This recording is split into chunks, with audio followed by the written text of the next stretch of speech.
Welcome to the 125th episode of Flipped Learning Remixed, the podcast that mixes cutting edge technology with learning. I'm your host, Troy Cockrum, along with my co host, Joan Brown. Hello, Joan. Hi, coming to you from the Joan and I, beach. oh, yes, yes. So, Joan and I returned, or I guess have left ISTE. I returned home before I'm heading out again, and Joan has returned home just to head on vacation. So we wanted to do a podcast, a podcast of our biggest takeaways and some of our experiences at ISTE. And we've also shared our notes through Google Drive. So if you want that link to see our notes, that is on the website. Um, So you could just go to the post and click on the Google Drive link and see all the notes that we took. Joan, what was just your biggest takeaway when you left ISTE? Um, if someone asked you to describe it in 1 minute, what was your biggest takeaway? It is overwhelming, and you really need to do your planning ahead of time. If you go to ISTE without some forethought of what you want to learn and what you want to take away from it, you can become overwhelmed, shockingly so. And um, I would encourage anyone, especially first timers, to say, put down their top three. What do I really want to learn? And find the sessions and find the posters and find the people that represent those things you want to learn. And try not to be too much pinging off of every little thing that you see, because there's so much there. Troy and I both always walk through that thinking, wow, as most people do. Yeah. So I always try to pay attention to what the current trends are and things like that. And 3 or 4 years, but probably about 3 years ago, you couldn't. What's the saying? You can't swing a cat without hitting something. There were just flip learning, flip classroom sessions everywhere. Like 3 years ago, I would say, um, and it was just that was the hit of the bell of the ball. And there's still a lot of flip sessions, but this year it seemed like coding to me, programming and coding was the biggest one. Now there were some makerspace And things that I know. gamification. Don't forget, Uh, gamification was in there as well. That seemed to be a buzzword in a lot of the sessions. so I noticed, and like I was telling Joan off the air, some of I know it seems like the poster sessions seem to be a little bit more. Not that the lecture sessions and the workshop aren't great. They're all excellent, but I think some of the more stuff that's not quite there yet, but's coming down the line, uh, appears in the poster sessions. And there were a lot of. I mean, it seemed like just about every poster session I looked at had some sort of programming element or coding or makerspace element, and not to computer programming and makerspace, they fit together well, but they're not necessarily the same thing.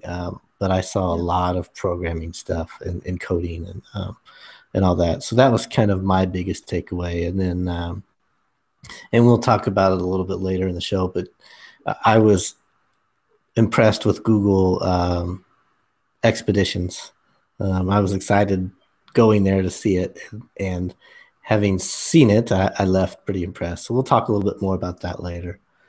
Joan, what was your favorite session? Take me through the session that you attended that was your favorite, and give me a few snippets of information you got from it. Well, I really enjoyed The Game is the Thing, Gamification in English Language Arts. And this was by Daniel Harold. I do not know where he's from, sorry to say, but his website is www.mrharold.com /gamification. And why I was so impressed was how easy he made this for the regular English teacher, because English teachers tend to say, wow, this is tough. He did a lot of things that were very simplistic. They don't even have to be tech driven, but he also gamified the class by really studying gamification and understanding motivation. It was not just badges. It was far more than that, which I was appreciating, because I'm getting a little weary of just saying that we've got badges and leaderboards and we've gamified it. He actually had a narrative line that went through the whole class. He was working with very much a personalized environment in which students could go at their own rate. He did use a mastery grading system, but one of the things he said in the course was reclaim the A. That instead of giving grades, he was giving experience points, but his experience points, only the very, very top experience points, related to an 85% in his class. And that the only way to go beyond that was to go and get gems, or you could get power-ups. And these were basically things that were above and beyond for the student. So a really, really cool, innovative idea in his gamified class, and the whole thing is completely immersive. I just really would encourage someone to take a look at his resources and see how much you could pull from that. Yeah, I mean, I didn't go to any of the gamification sessions, but it's been people have been trying to figure out how to do it for years now. And it seems now with a lot of the current technology, people are starting to figure out better ways to implement it. Most people are using a flipped blended model, because in some regard, when you gamify, you also are individualizing. And the only way to do that, at least at this point, is to flip it, to at least have the video content or the content in some interactive format, and that's really imperative. So you got to take a step backwards if you haven't even flipped any lessons, to start there probably. So my favorite session, or the one I enjoyed most, was by George Couros, and I've followed George on Twitter quite a bit and was familiar with his work, but had never seen him speak live. And so I went to his session. It was called Developing the Innovator's Mindset. And it was excellent. I mean, it wasn't necessarily a how-to. It was more, what are the barriers to being innovative, and inspiring us to go past those barriers. It's probably at another conference, it's a keynote. That's not uncommon for some frequent keynoters to kind of practice and hone their keynote speeches in other venues or other environments. So I really got a lot from that. He says one of the biggest barrier to innovation is your own thinking. And any teacher that feels isolated has chosen to be isolated, because it's so easy to make connections now and to connect with other people, talk with other people. So if you feel isolated in your position, he's saying that's a choice you've made, to not reach out and find people. One thing he said, he used to think that technology was just a tool, but he showed a video of a child who had an ear implant of some sort, and as they placed it in, you could see the child's, it was a toddler, you could see the point that this child heard for the first time and could hear his parents' voice, and you could just see his facial expressions on how much it changed him. And so that's kind of his point, was technology is not just a tool, because it can do some wonderful things, and we should embrace what it is that those tools can do. he talked about, he showed a lot of videos or short videos of a lot of the ones you've probably seen. The Rube Goldberg kid that goes crazy when he gets his Rube Goldberg machine to work and things like that. Mm-hmm. But he also encouraged students he encouraged the audience members to write about and talk about and blog about what we've learned. And that's the next step of learning, is creating something else from what we've learned. But he also encouraged to do that with students, that every student should have a digital portfolio. And he said, if you don't exist online, then you really don't exist. And so he said that students and also teachers should own who they are online and put out quality content, so that when people do Google they see, they see quality products out there. And he said one funny thing. He said, most of us didn't post the dumb things we did, when we were 16 or 15 or whatever. We didn't post those on social media, not because we were smart enough to know that we shouldn't. We didn't post it because it didn't exist. We didn't have it.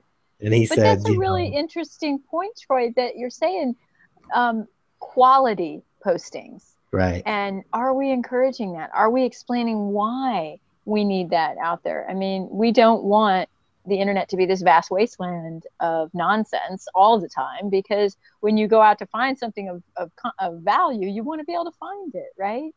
And so we really need to encourage that with our kids, is that, yeah, it's all well and good that you're, clicking a picture every 5 minutes on putting it on Instagram, but what does it mean? Where's the meaning behind what you're doing?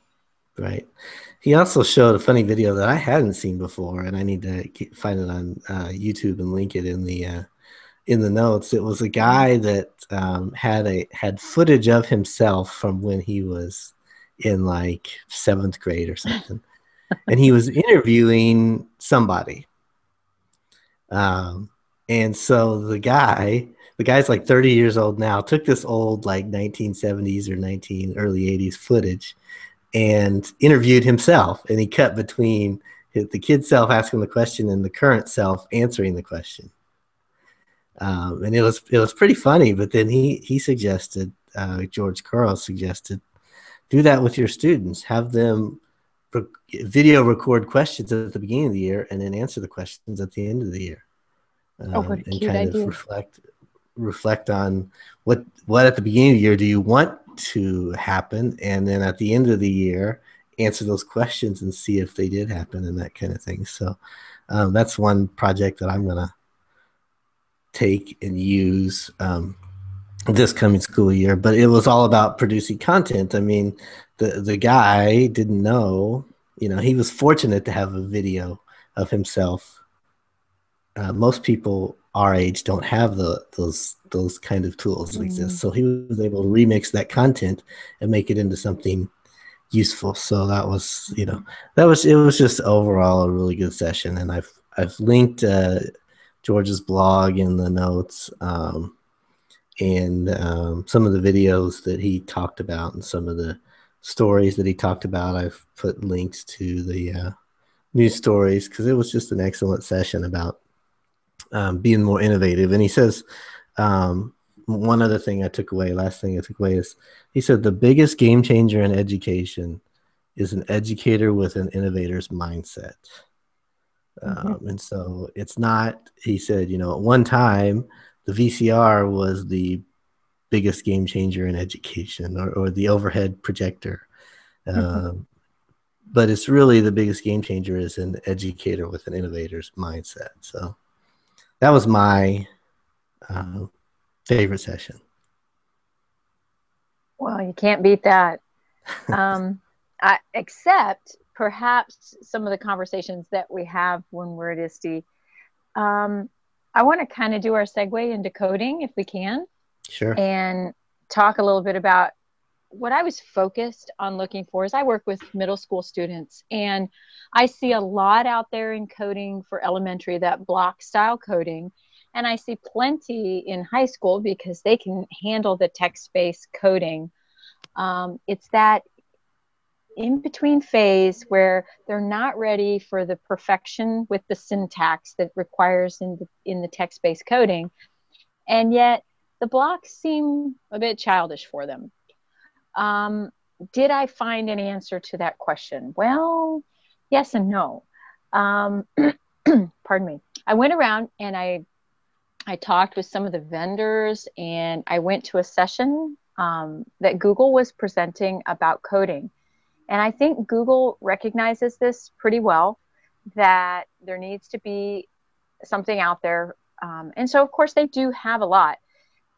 First of all, they do have their Blockly coding options that you can find at developers.google.com/Blockly, which is very similar to Scratch.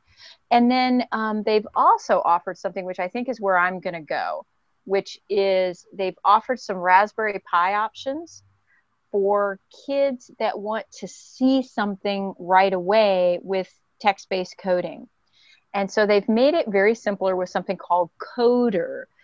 And they will, do snippets of like HTML, CSS, and JavaScript, and you'll be able to see it right away. It's not like you have to have the full header and body and all that. You can get little snippets that will actually work for you. They have quite a bit of tutorial options, and of course for the teachers there's all kinds of resources as well. But that one looked to me like something where you'd get some bang for your buck. You get to see, and they call the thing called the eyeball, where you get to see the code, you can edit the code, but it produces it for you. And then you can go back and forth between the two. So it's something I'm experimenting that with. The other one was from your session, Troy. And tell me about your session, your poster session with your students real quick, and then I'll tell you what I found. Sure. Yeah. So my job is to make the teachers in my school more innovative, and not just necessarily implement technology, but make them more innovative. But as we know, that's not always the easiest thing to do.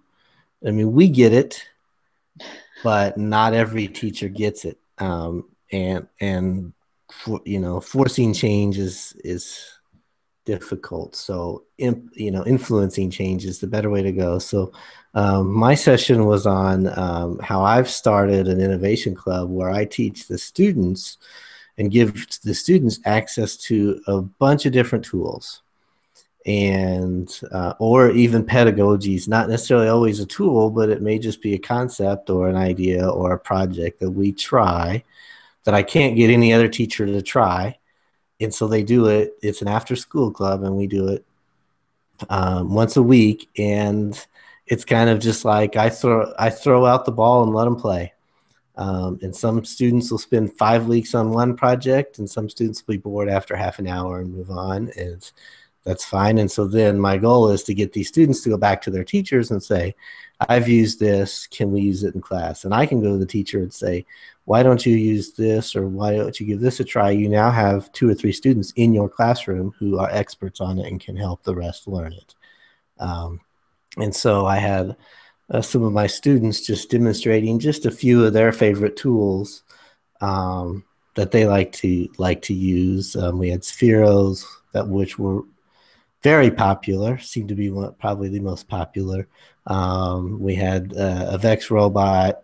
We didn't bring our 3D printers, but we brought some of what we printed with our 3D printers. And I had a student talking about Autodesk and Tinkercad and how we design 3D objects. We had Erasma, but I think with the Spheros and the other flashy stuff, not as many people looked at Erasma. We had Classcraft, and I only had one or two people ask me about Classcraft, but we had a variety of things that teachers could see what we were doing and how these kids were engaging with it, and then how they were going into the classroom to use it. So what keyed me in on it were the Spheros. I tend to hear that, pardon the phone in the background. I tend to hear that people are looking for a way to code something that is a manipulative, if you will. Mhm. And a Sphero is that. And so there are all kinds of educational options online for Spheros. They have a whole section, sorry, on their website for lesson plans that are inquiry based and very much challenges at both elementary, middle, even there's even a high school level. Um, so you can start with Tickle, which is an app for the iPad, and it's very much a block-based coding, and you can get the Sphero coded very quickly with Tickle. I Mhm. mean, very young students could use that. And then you can go into what's called MagLab, and Macro this is lab. MacroLab, sorry. And MacroLab does allow you to change a lot of the variables and to be typing in some things like acceleration and some of the sensors and so forth. And then finally, you can move all the way to Or Basic, which is the text-based programming for the Spheros. So what I like about a Sphero is that there is a parameter here. I mean, it's not like endless. You know, programming sometimes in Python seems like, well, the sky's the limit. Well, the kids can see what it is they're doing. They can see the effect right away and they can understand that very quickly, but yet they're learning the programming skills. So for anybody who's looking at maybe fourth grade all the way through eighth grade, I think Spheros are an excellent choice because you get a lot of instant gratification without a lot of teachers set up. Or Well, it appears Joan is frozen. Oh, are you back now, Joan? I am, I think. Are Or you? you froze for about 30 seconds.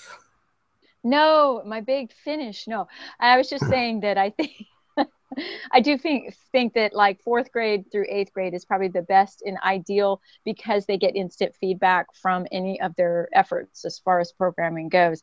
And Okay. you know, when it comes to debugging, hey, if you press the start arrow and it doesn't roll and it doesn't do what it's supposed to do, you know right away you didn't program it right. Mhm. Well, I'll tell you what I did, and I told a lot of the teachers that I bought a Sphero off of eBay. Um, one of the it's on they're on version 2 now, but I bought the version 1 Sphero.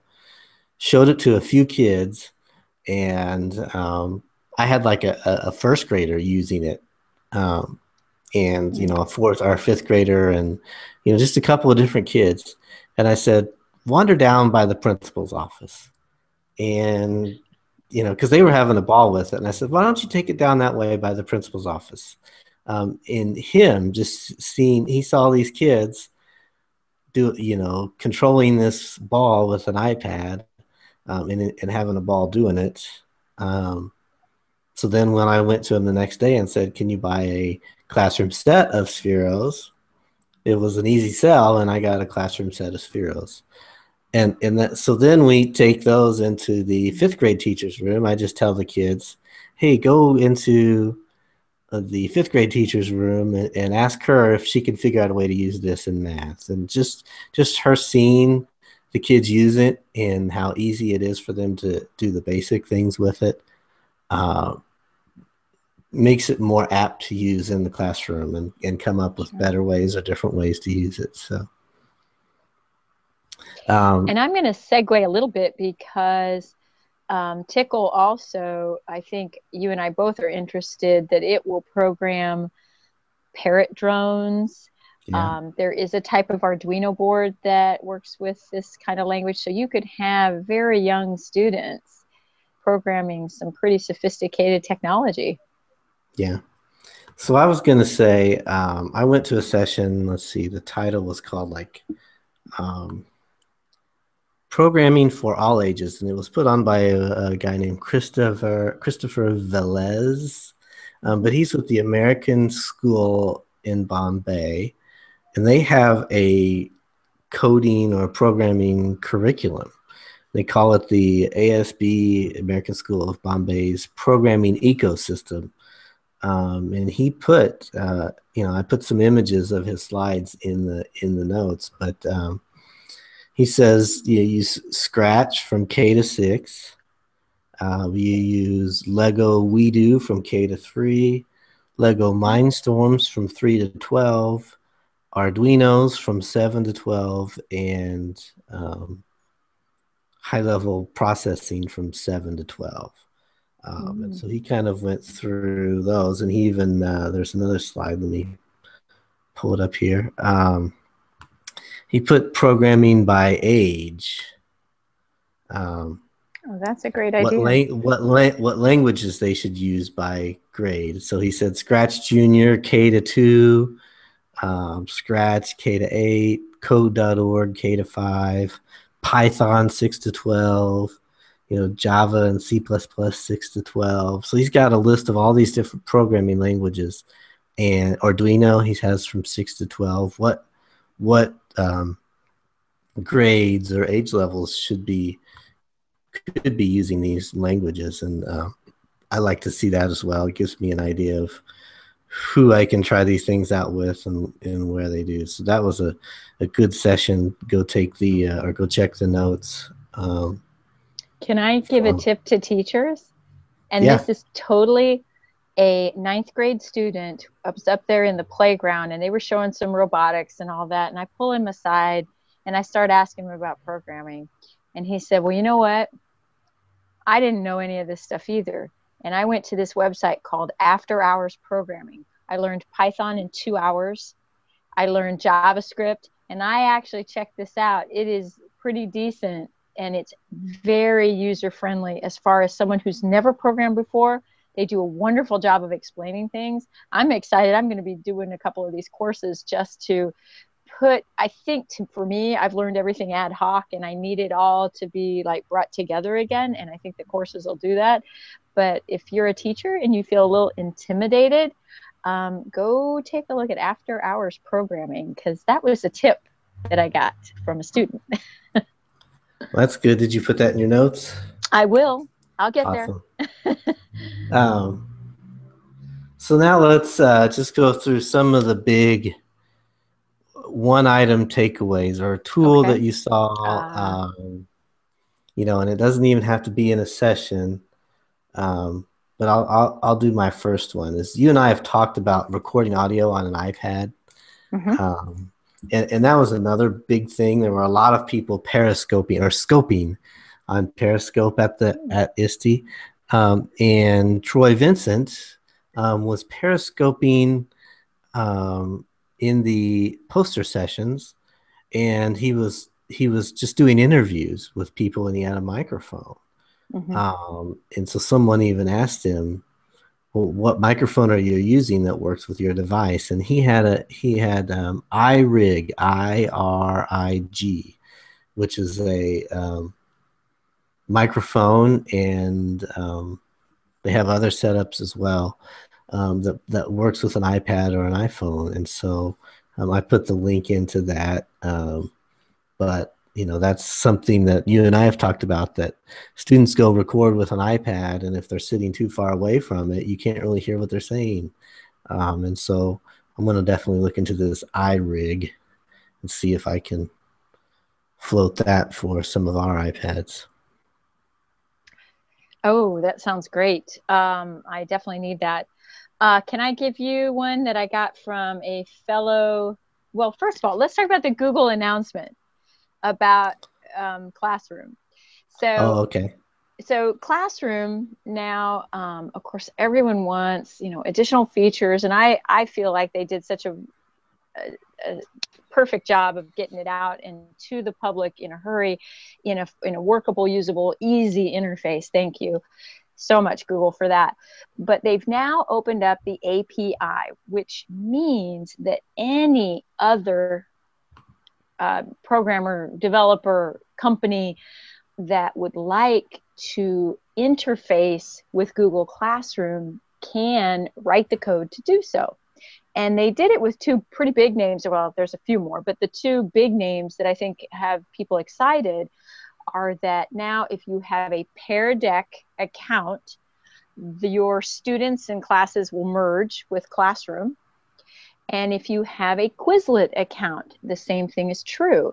You can simply load in your Google Classroom rosters directly into Quizlet, and they're already there. More and more is going to be happening with that. You can add if you're a developer and you just need to do this quickly, you can just create a little button for the browser that says add to classroom. And if you say have made something designed in another program, click add to classroom, it becomes instantly either an announcement or an assignment in your classroom. So lots to come as far as classroom goes. What else did Yeah. you want to say about it? Well, I mean, some of it we unfortunately can't talk about because of the non-disclosure agreement that I was excited to see. But yeah, the share the Right. classroom was was a nice button, and then we saw the API that Andrew Stillman used to create a roster sync, and so I'm going to play with that Right. as well. But just opening up the API, and that was one thing that Google's always good about opening up, making the basis of their They're open programs source. open source, Mm-hmm. but they don't open it up until they're ready. And so they've been using Classroom for a year, but no one could develop scripts for it or any kind Right. of extensions or anything like that. Well, now that they've opened up the API, developers can really increase the functionality of Classroom significantly. And I think that'll happen pretty quickly once it gets going. So I started to say that I wanted to give a shout out to a fellow Google certified teacher who's now we are called Google certified innovators. Innovators. Um, and this is Christopher Kraft, who's just a wonderful down home guy. But he went out and he has developed 3 Chrome extensions. And you got to hear these. The first one is called Crafty Left, or sorry, Crafty Level. And Crafty Level will show you on any page what the reading level is. So if you're a teacher and you're going out there going, okay, what web pages can my kids handle? This is going to be right up there in the browser telling you whether or not they could read it. I've been using it and just utterly amazed that it just is always on, telling me the reading level of the page. He has Crafty Writes, which will force all image searches to be free to use or share. So in other words, Creative Commons searches automatically Okay. without having to go through the advanced search and the whole business. And then he has another one that's just kind of fun, and I'll let the users figure it out on their own, Crafty Text, which is something nice if you have a projector. But if you want to find these, they are at www.crafty with a Y 184.com. And he's offering these out and they're very helpful and handy. So I wouldn't pass them by. That is good. I spoke with Crystal Kirch, good friend of the show, and we talked. She had just come from a session on copyright and Creative Commons and all that, and she's a former math teacher. She said, I still don't really understand it. And I think any tool that makes it easier for students, I mean, because right now Google image search makes it pretty darn easy to find any image they want, but not necessarily a Creative Commons image. So Right. any tool that can make it easy for them to still stay within, proper copyright, or at least think about that as a discernment, I think is good.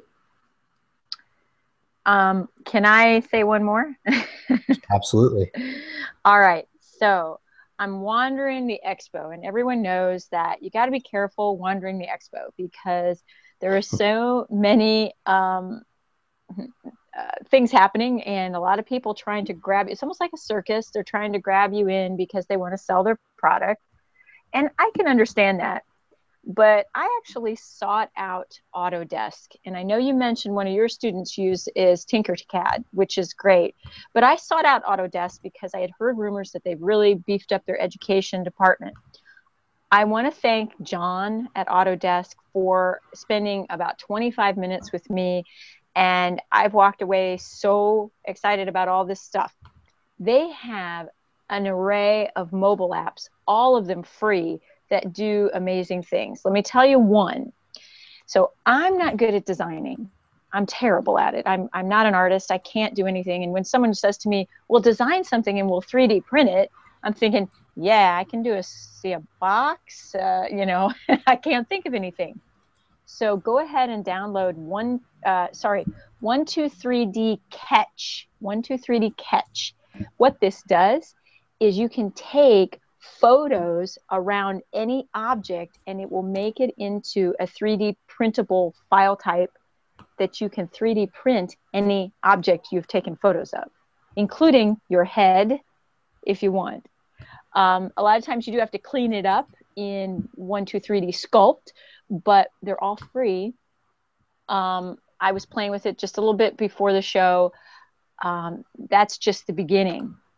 And really their philosophy, and I know I'm not trying to like push Autodesk, but their philosophy is they have, basically AutoCAD is the industry standard, and they want to get more people into their products and when they're older. And so they're starting a lot with education, and they're providing it all free so that students can either download stuff at home or put it on their phone and start using these products without a lot of learning firsthand. And they are developing a lot of lesson plans too. So I would take a look at those if you have kind of a STEAM environment that you're trying to build. This looks like it's right up your alley. So let's talk about Google Expeditions, Oh because yeah. I've been, we've done a show on Cardboard, on Google Cardboard, and I've been playing with it, and this is obviously one use that we said, well, you can do virtual field trips with it, and they've taken this to the next level. I think they're still developing it. They haven't released it publicly yet. The concept behind Google Expedition is it's a kit uh, that you can get a classroom set of not only Google Cardboard holders, I guess, or headsets. You get a device that's in it, and they didn't say what the device was, and they haven't set a price yet. But then the teacher gets a tablet, and the tablet is synced to all the devices, and everything is available offline, so you don't have to connect to the internet or cell data or whatever to view these. um, and so it's designed to bring Google Cardboard and these expeditions to anybody who, I guess in theory can afford the kit. And we don't know how much the kit's going to cost because, as we know, cardboard is inexpensive, but they still have to have the device. Um, but uh, before I And the say what kit impressed me, go and the ahead. kit comes with a tablet as well for the teacher. Right. So you're going to be paying for a tablet. They were talking about putting like a Nexus phone type device in every one of the cardboards. So if you're looking at a classroom set, I can imagine the price is going to be a little bit high to Right. begin with. Well, and we don't know if they're going to subsidize it in any way just to get it Mm-hmm. out there or whatnot. And I think that's probably why they haven't announced a price, because probably if you bought everything separately, they said that's probably too expensive. We need to figure out a way to make it cheaper. But I don't know. That's just speculation. But both you and I got to use Expedition. What was your initial thoughts on it? I couldn't love it more. I think you've got a opportunity there to the kids focus. I mean, you've got this cardboard up in front of their face, and they really aren't able to go off and do anything else. So what you're doing with them is what they're seeing. That was part of it was really, really awesome. um, and the guided ability to take them where you want them to go and to look. There's a way that the teacher can add arrows, and they can tell because every kid is looking in the right direction in the room. They know they're all on task. I think that was the most amazing thing when we went to Perth, Australia, and we were looking at the wave rock Yeah. formation, which I had never seen before. And I just was amazed. I'm like, wow, this thing is huge. And I'm looking around going, I've never been here before, and I feel like I'm there. But imagine all the things that we can create a visual stamp on kids' minds about. When we talk about let's protect the coral reef, no, let's protect this. I'm going to show it to you. Those are things that are lasting impressions.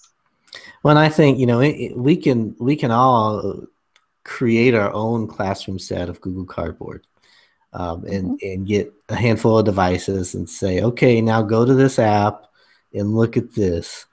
And what impressed me with Expedition was the fact that the teacher controlled the viewing experience and picked exactly what they were looking at. You didn't have The student couldn't go outside of what they were supposed to be looking at as far as the room. Now, what I noticed is what surprised me is we were looking in different directions, but we're looking at the same thing. Mm-hmm.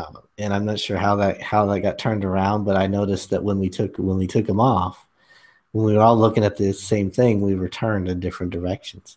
So the teacher can't physically look at the students and necessarily tell if they're looking at the correct thing. However, inside the app, they have a little smiley face that tells you what the students are looking at. And so the teacher can see what the student's device is pointed at so they know what they're looking at. Right. And like you said, the teacher can add arrows and circle things. And then they had little note cards that, like digital note cards on the teacher device that explained what they were looking at so that they could, you know what to say and what to, describe or whatnot. So that if you're, doing a lesson on like the Great Barrier Reef and you want to know some information, they already have the information loaded in there for you. Mm-hmm. And you could add your own expertise or whatnot, but they had some talking points if you needed it. So that's what really impressed me was when they first announced it. I thought, well, why can't I just do it myself? You provide the app, but I can get all these. I can make Google Cardboard and have a classroom set. But then when I saw how much control the teacher had over the viewing experience, Right. that's what impressed me about it, Mm-hmm. and the fact that it's all offline. That Right. That's going you to don't. help a lot of schools Yeah, that, they don't have a great broadband internet. Because this is one of those things that if it was streaming and you had 30 kids in a class, that really yeah, could use a lot yeah. of your broadband. So I agree. So One feature I wish it had, only one, and it's the wow factor for me that Google Earth always had was start with the globe and then zoom into your place. When we pop these things up, I wish they had that ability to zoom in from a map perspective so that you could say where are we first and then go. now it does that on the actual cardboard app, but Mm-hmm. I guess they didn't put it on the Right. Expeditions app, but Right. um, probably could be coming down the road. Who knows? We know I'm it's coming. sure. I'm sure. If I But, ask for it, they'll do but it. it all comes down to price. What can they price point these at that'll make Sure. them, that'll get them into schools, and that's what it comes down Competitive. to. Mm-hmm. But they're pretty. I was pretty impressed with what they had come up with and how they're marketing this to schools. And Right. um, So keep an eye on it. I know they have a website out. Just watch for when the kit is available then. mhm. Mm-hmm. So we need to wrap it up here because Joan is in a location that closes in just a few minutes. They're gonna kick I, me out. I wanted to just note a friend of mine who is a doctoral student at IU, Indiana University, which was also, she was at ISTE. She sent me a link to a survey that they're doing for teacher professional development, for technology integration. Um, and so I just wanted to, I put the link on this blog post for this podcast. But if you're a K to 12 teacher listening to this podcast, take a few minutes to fill out that survey and help her out. So I told her I'd mention that so that she could get some more responses. So I just wanted to plug that quickly. That was nice of you. And go ahead and double check the whole feed that went through Twitter as well. You know, the hashtag ISTE2015.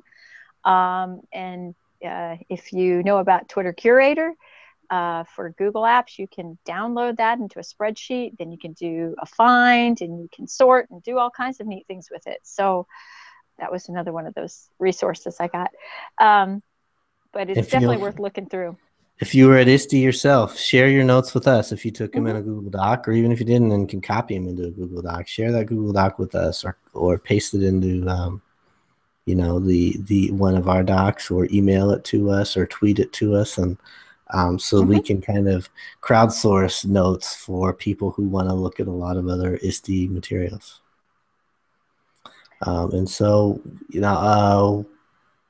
I don't know when we'll be back because I'm traveling quite a bit over the next couple months, and but for the regular listeners and for future or people who may have been listening for the first time, we'll be back again within a couple weeks and doing some more podcasts. So thanks for joining me, Joan, from the beach, taking time out of knocking the sand out of your toes and coming indoors to talk with us. Now I got to go get back to it. So talk and to be you very all good later. on your trip. All right. Yep. Bye-bye. Bye.